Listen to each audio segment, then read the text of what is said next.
हमने संतों महात्माओं से अक्सर सुना है कि पूछो अपने आप से, मैं कौन हूँ।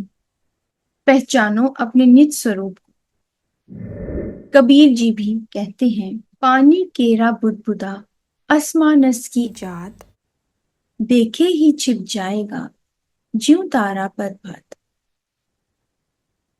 शरीर नश्वर है तो फिर मैं कौन हूँ। आइए इन सब प्रश्नों के उत्तर जानते हैं। मिलते हैं घर गृहस्थी के सभी कर्तव्यों को निभाते हुए अपने सत्य स्वरूप को पहचानने वाले एक संत से। प्रणाम रतीशानंद जी। राम दीदी राम। कैसे हैं आप? ठीक हूँ।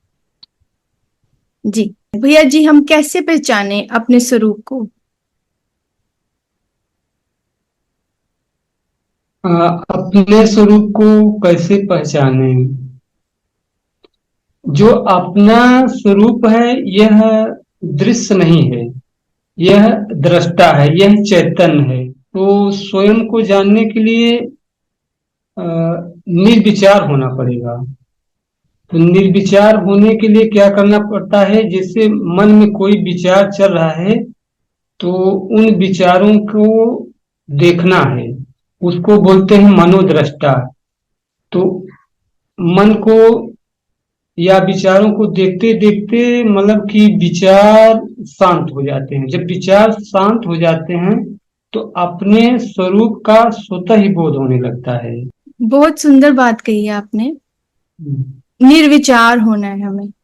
विचार तो हमेशा ही आएंगे हमारे अंदर, तो हम निर्विचार कैसे हो सकते हैं? एक सांसारिक विचार होते हैं, एक आध्यात्मिक विचार होते हैं। जिससे हमारे पैर में कांटा गड़ा है, तो एक कांटा गड़ा है पैर में, तो दूसरे कांटे से हम उस कांटे को निकालते हैं, फिर दोनों कांटों को फेंक देते हैं। तो जो सांसारिक विचार हैं उन विचारों को बंद करने के लिए हमको आध्यात्मिक विचार लाना है। आध्यात्मिक विचार लाना क्या है कि आत्मा क्या है, परमात्मा क्या है, मैं कौन हूँ, जगत क्या है, दृश्य क्या है, दृष्टा क्या है, ऐसे भाव लाना है। जब भाव आने लगते हैं तो जो सांसारिक विचार रहते हैं ना वो मतलब कि समाप्त हो जाते हैं। तो आध्यात्मिक विचार आते हैं लेकिन वह हमारे अ, उत्थान में, हमारे आत्म उत्थान में मतलब वो सहायक है। उसके बाद वो भी विचार धीमे धीमे मतलब शांत हो जाते हैं। जैसे जैसे हम अपने स्वरूप के बोध में रहने लगते हैं, साक्षी भाव में रहने लगते हैं, तो वो विचार भी शांत हो जाते हैं। तो विचार, हाँ एक चीज और है कि जब अपना स्वरूप का जो बोध होने लगता है तो अगर विचार भी आते हैं तो वो विचार फिर व्याधा नहीं है। क्योंकि एक जागरण अंदर बना रहता है। कोई भी विचार आया तो हमको पता चलता है कि ये हमारे मन में विचार आया। तो अ, एक विचार आया, दूसरा विचार आया, तीसरा विचार आया, ऐसे ऐसे हम बहते जाते हैं। तो अगर हम जागरूक रहते हैं, अगर हमें होश रहता है अपने सेल्फ के प्रति, अपने स्वयं के प्रति, तो वो जैसे ही कोई विचार आता है तो पता चल जाता है कि ये विचार हमको सहायक है हमारे मतलब उत्थान में कि नहीं सहायक है। उसके हिसाब से हम मतलब वो वापस कर लेते हैं, मतलब उसको छोड़ देते हैं। अगर जागरूकता बनी रहती है हमेशा तब। ओके, आपके कहने का मतलब है कि हमें अपने विचारों को पर नजर रखनी पड़ेगी, उन्हें देखना पड़ेगा। और जी जैसे जी। अटैचमेंट कॉजेज डिटैचमेंट, मतलब हमें अच्छे विचारों पे ज्यादा ध्यान देना चाहिए, उसी से हम वर्ल्डली जो विचार है उससे डिटैच हो सकते हैं। जी जी जी। अब जी। जैसे मेरा अभी अभ्यास जो है, अभी मैं एक क्षण मात्र के लिए, देखिए अभी मेरा शरीर में कोई हलचल नहीं है। जैसे मैं अपने एकदम केवल स्वरूप के बोध में आ जाऊंगा तो देखिएगा मेरे शरीर में कैसे हलचल होता है। आप इसको थोड़ा आप देख सकती हैं।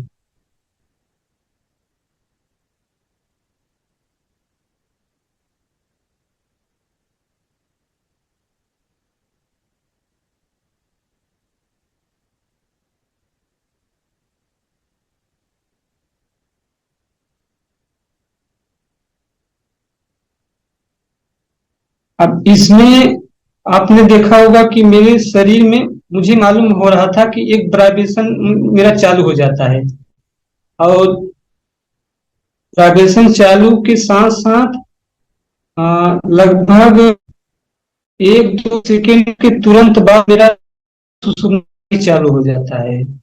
अ, हमारा हम अपने स्वरूप में या हमारा ध्यान क्यों नहीं लगता है, इसका कारण ये है कि हमारी सुषुम्ना नाड़ी नहीं चालू है।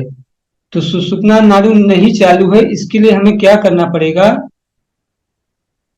एक नासिका को बंद करके, ये सूर्य नासिका है दाहिना, इसको बंद करके इसको चेक करना पड़ता है बाएं वाले को। अगर इसमें सांस आराम से आ रही है जा रही है, तब समझ जाइए कि हमारा सुषुम्ना नाड़ी मतलब कि बायां वाला चालू है। इधर का बंद करके इधर का चेक करते हैं, सांस आराम से आ रही है जा रही है, इसका मतलब है कि ये भी चालू है। अगर एक जाम है तो जो जाम है उसको चालू करने के लिए अनुलोम विलोम करना पड़ेगा, या तो भस्त्रिका प्राणायाम करना पड़ेगा, या तो आप ऐसे कर सकते हैं। अगर प्रक्रिया हम शुरू में अनुलोम विलोम कर लेंगे, प्राणायाम कर लेंगे, तो हमारा सुषुम्ना नाड़ी मतलब जल्द ही चालू हो जाता है। अगर ऐसा नहीं करते हैं तो 40-45 मिनट के बाद अपने आप सुषुम्ना नाड़ी चालू हो जाता है, अगर हम ध्यान का अभ्यास करते हैं तब। जब सुषुम्ना नाड़ी चालू हो जाता है तभी मतलब ध्यान में गहराई आती है, तभी ध्यान सही से लगेगा हमको, तब ऊब नहीं लगेगा। हम चाहे तो 1 घंटा 1.5 घंटा बैठे रह सकते हैं जब सुषुम्ना नाड़ी चालू हो जाता है। अब मेरा ये अभ्यास हो गया है कि 1-2 सेकंड भी नहीं लगता है, जैसे ही हम अपने स्वरूप की बोध में आते हैं वो मेरा सुषुम्ना नाड़ी चालू हो जाता है, और ये शरीर में पूरा वाइब्रेशन पैदा मतलब कि पैदा होता है, मतलब चालू रहता है। और दूसरा बात मैं बताना चाहूंगा कि अगर मैं सोचूं कि इस वाइब्रेशन को बंद करूं, तब हमको कुंभक लगाना पड़ता है, और नहीं तो मेरा वाइब्रेशन मतलब जब तक ध्यान में बैठा रहूंगा तब तक चालू है। ओके। 2012 से 7 वर्ष ध्यान शिविर में भाग लिए थे, विपश्यना किया हूँ।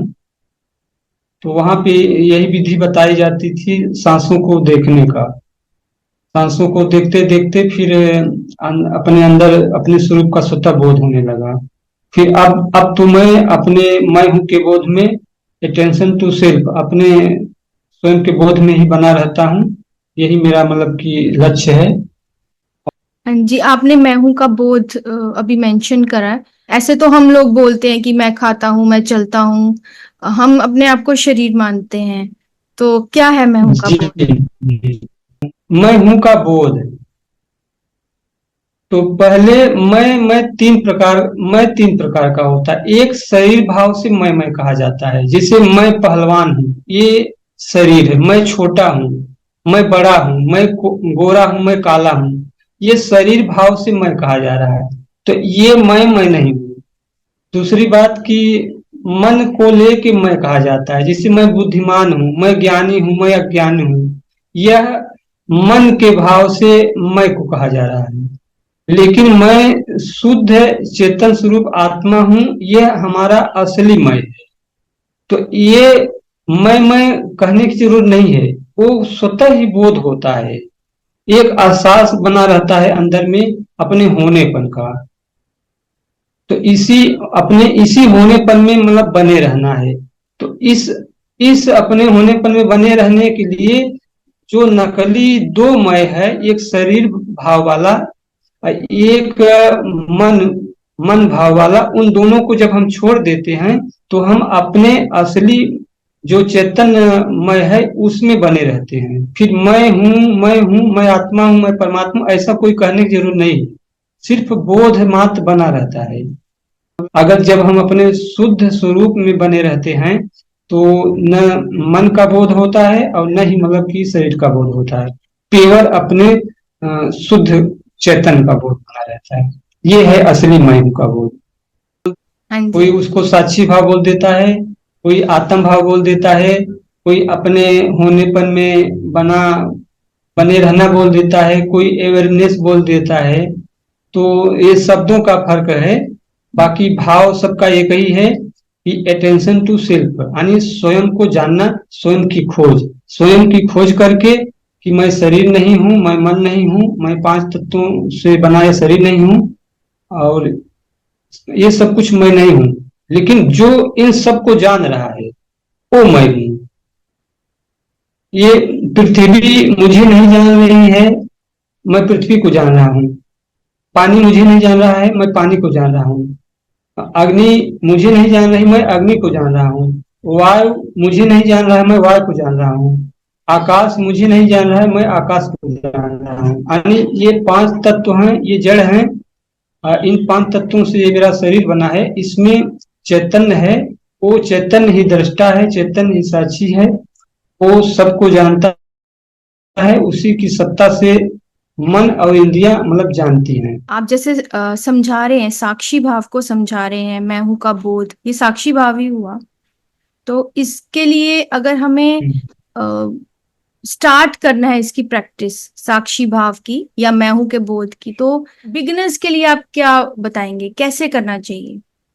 साक्षी भाव के लिए सबसे बढ़िया सूत्र है कि जैसे हम कोई भी स्थूल क्रिया कर रहे हैं, जैसे स्नान कर रहे हैं, तो पूरा होश पूर्वक स्नान करें। ये मतलब कि पता चले कि मैं स्नान कर रहा हूँ, मतलब कि कोई भी क्रिया, हम और जो क्रिया कर रहे हैं ये दो ही रहें। जैसे हम स्नान कर रहे हैं तो मेरा ध्यान दुकान पे रहता है, हम स्नान कर रहे हैं तो मेरा ध्यान मतलब कि कहीं मार्केट में रहता है। तो ऐसा नहीं, अगर हम स्नान कर रहे हैं तो स्नान ही करें। पानी हम पी रहे होते हैं, भोजन हम कर रहे होते हैं, लेकिन ध्यान हमारा तीसरे जगह हो जाता है। तीन नहीं होना चाहिए, दो ही रहे। तो ध्यान तो कहाँ होना इसमें क्या होता है कि चाहिए? हमारा जो, हाँ जी। हाँ, जो स्थूल क्रिया कर रहे हैं पहले उस पे ध्यान होना चाहिए।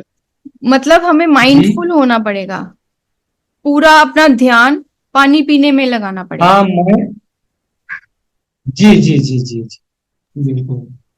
कुछ भोजन कर और रहे हैं तो विचार भोजन पे नहीं होना। लगाएं, और जैसे पैदल चल रहे, हाँ हाँ, ओके, और मतलब कि जैसे तीसरा कुछ विचार नहीं आए, मतलब दो ही रहे। जिसे हम भोजन कर रहे हैं, भोजन एक क्रिया है, हाँ पूरा जी। ध्यान भोजन पे रहे। अब जिसे कोई भोजन कर रहा है तो टीवी भी देख रहा है, तो ध्यान उसका टीवी पे चला जाता है। तो यहाँ मतलब कि ये कोई ध्यान नहीं है, ये साक्षी भाव नहीं है। अब उसके बाद ये स्थूल क्रियाओं के प्रति हम जागरूक रहेंगे। फिर आता है, जिसे हम ध्यान अवस्था में बैठ गए, तो मन में क्या विचार चल रहा है, क्या भाव उठ रहा है, उसके प्रति हमको जागरूक रहना है। जब हम उसके प्रति जागरूक रहेंगे, जैसे ही उसके प्रति हम जागरूक होंगे, कोई जैसे काम का भाव उठा, तो अगर हम उसके प्रति जागरूक होंगे तो वो मतलब की वासना वो मतलब की समाप्त हो जाती है। उधर मतलब कि कोई उसमें और की मतलब की सोच नहीं पैदा होती है। जैसे ही जागरूक होंगे वापस आ जाएंगे। इसी प्रकार से कहा गया है, काम क्रोध लोभ मोह, उसके प्रति हम जागरूक रहेंगे तो ये भावनाएं मतलब समाप्त हो जाती हैं। दूसरा नंबर, मन में कोई विचार चल रहा है तो विचार के प्रति हम जागरूक होते हैं, तब विचार भी आगे नहीं बढ़ता है, उसी उतने पे ही समाप्त हो जाता है। तो ये अगर ये अभ्यास हम प्रतिदिन करेंगे, विचारों को देखेंगे, भावों को देखेंगे, तो कुछ दिन के बाद ये धीमे धीमे शांत होने लगते हैं। और जब शांत हो जाएं तो फिर अपने स्वरूप में लौट आना है। जो दृष्टा है, जो साक्षी है, बस उसके प्रति जागरूक रहना है। ये है मतलब साक्षी में आने का मतलब कि एक सूत्र है। पहले स्थूल क्रियाओं के प्रति जागरूक हूं, फिर सूक्ष्म क्रिया यही है, मन में क्या विचार क्या भाव चल रहा है। तो स्थूल और सूक्ष्म की प्रति जब हम जागरूक रहेंगे, ये अभ्यास करते करते, फिर हम जो स्थूल क्रियाओं के प्रति जागरूक था, फिर हम उसके प्रति जागरूक हो गए, साक्षी के प्रति। अब वहां पे जब दृश्य ही नहीं रहा, तब दृष्टा अपने आप में स्थित हो गया। योग दर्शन में कहा गया है, चित्त वृत्त निरोध तदा दृष्टम स्वरूप अवस्थानम। जब चित्र की वृत्तियां शांत हो जाती हैं, चित्त की वृत्तियां क्या हैं? चित्त या मन एक ही बात है। जब चित्त में कोई भाव चलता है, कोई विचार चलता है, तो वही है एक वृत्ति। उसी में हम घूमते रहते हैं, उसी में हम बहते जाते हैं। जब चित्त की वृत्तियां शांत हो जाती हैं तो जो दृष्टा है, जो उसको जान रहा था विचार और भावों को, तो अपने ही स्वरूप में मतलब कि वो स्थित हो जाता है। जब कोई वृत्ति नहीं रही, कोई भाव नहीं रहा, कोई दृश्य नहीं रहा, तो दृष्टा तो सदा से है, बस अपने आप में वो मतलब कि बना रहा, अटेंशन टू सेल्फ। ये है विधि साक्षी भाव में आने की। अब साक्षी अपना स्वभाव ही है, बस हम दूसरे से तादात्म्य कर लिए हैं, इसलिए हम अपने स्वरूप को मतलब भूले हुए हैं।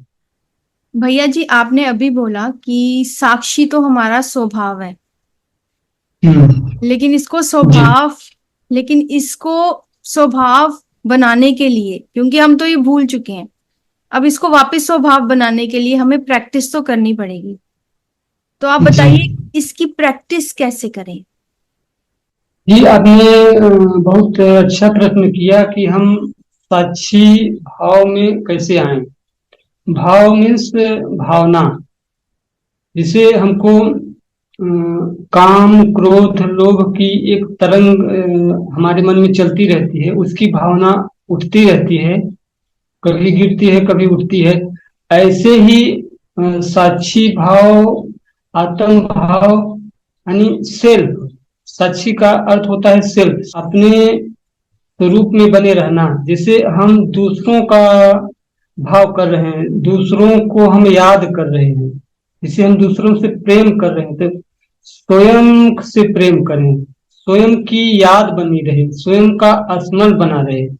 तो इसमें स्वयं में आने के लिए क्या करना पड़ेगा कि जो हमारा अटेंशन, जो हमारा ध्यान दूसरों पे जा रहा है, तो जब दूसरा नहीं रहेगा तो आ, जो हमारा स्वरूप है वो में हम बने रहेंगे, यानी हम उसी के बोध। एक उदाहरण देता हूँ, जिससे कोई मेरे सामने चार लोग बैठे हैं, एक एक करके चले जाएं तो हम अकेले बचेंगे। ऐसे ही अ, दृष्टा और दृश्य, ये दो हैं।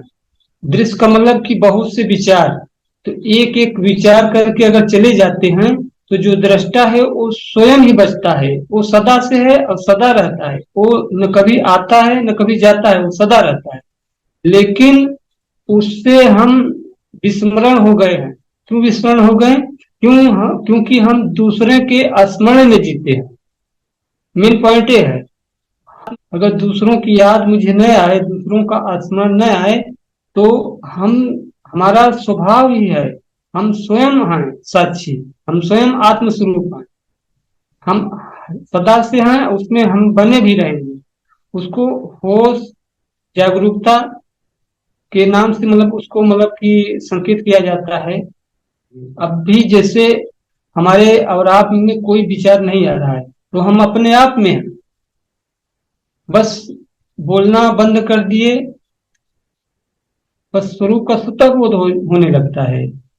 वो कहीं से वो स्वरूप लाना नहीं पड़ता है। वो देखो देखो देखो, देखने वाले को देखो, ये बड़ा बढ़िया सूत्र है। जानो जानो जानो, जानने वाले को जानो, जो सब कुछ जान रहा है, जो सब कुछ देख रहा है, लेकिन हम उसको नहीं देख रहे हैं।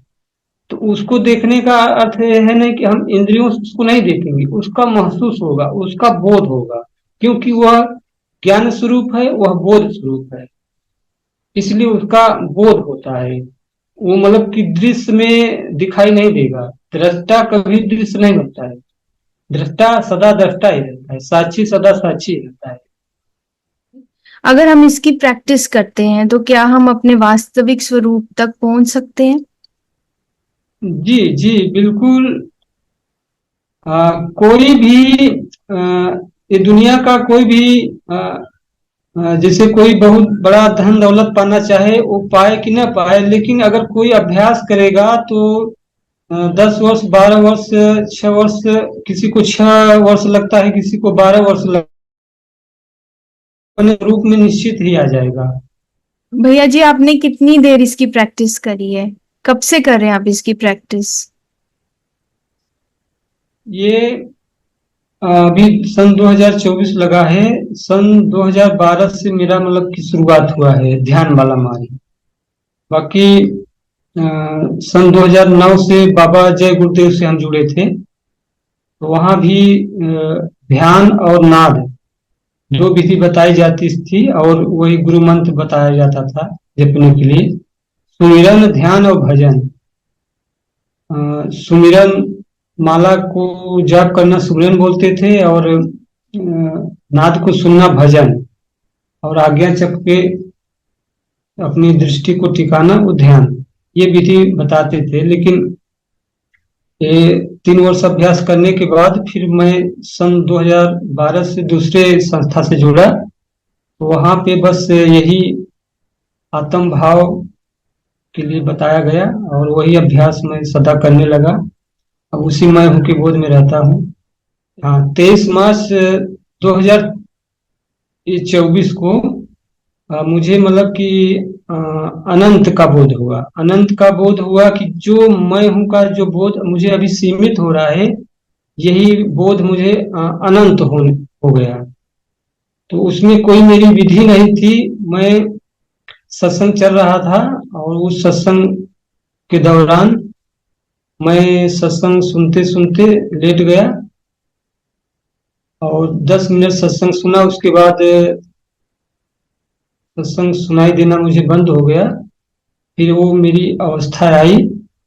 तो 1 घंटा सत्संग चलने के बाद फिर मुझे मतलब जैसे ही मैं उस अवस्था से वापस आने लगा, तब मुझे मतलब कि वापस आ गया। तब पता चला कि मुझे मतलब कि अनंत का मतलब कि बोध होगा। अब उसके बाद से ये जो मैंने विधि अपना रहा हूँ, मैं के बोध में जैसे आता हूँ तो मेरे शरीर में पूरा वाइब्रेशन पैदा हो जाता है और पूरा शरीर शिथिल हो मतलब कि शीतलता शरीर में आ जाती है, गर्मी का प्रभाव नहीं रहता है और पूरा शरीर एकदम पसीना शरीर में आने लगता है, एक अच्छा लगता है। सुषुम्ना नाड़ी भी मेरा चालू हो जाता है तुरंत जैसे ही मैं के बोध में आता हूँ अपने होने पर में। आपने स्पिरिचुअलिटी में इतनी उच्चतम स्थिति प्राप्त की, आपको क्या लगता है कि अभी कुछ और भी बाकी है? जी दीदी जी, एक होता है अनुभव, एक होती है अनुभूति। तो हमको जो अनुभूति हुई थी वो किसी दृश्य की अनुभूति नहीं हुई थी। जो मेरी वो अवस्था थी उसमें उसमें न कोई सूर्य था वहां, न चांद था, न कोई अंधकार था। अ, किसी प्रकार का न वहाँ कोई देवी थे न कोई देवता थे, न मेरा भी वहां पे शरीर नहीं था। बस मुझे अनंत का एक बोध था कि मैं ही मतलब कि सर्वत्र हूँ, ऐसा मुझे बोध था। अब उसके बाद से मैंने कई ज्ञानियों से जानकारी लिया कि इसके बाद भी एक अवस्था और आएगी, कि अभी वो नहीं आई है। अब वो आने के बाद ही पता चलेगा कि वो कौन सी अवस्था है। हम सारे व्यूअर्स की शुभकामनाएं आपके साथ हैं। आशा करते हैं आप उस अवस्था तक जल्दी पहुंच जाएं। जी दीदी। आपने हमारे लिए मैं हूं का बोध बहुत सरल कर दिया। आवश्यकता तो अब ये है कि हम इसका अभ्यास करें, इसकी प्रैक्टिस करें और हम भी उस आनंद स्वरूप को, उस ज्ञान स्वरूप को जान लें। आपने जी हमें अपना मूल्यवान समय दिया, आपको बहुत बहुत धन्यवाद। जी दीदी, धन्यवाद। सभी को प्रणाम। Thank you so much.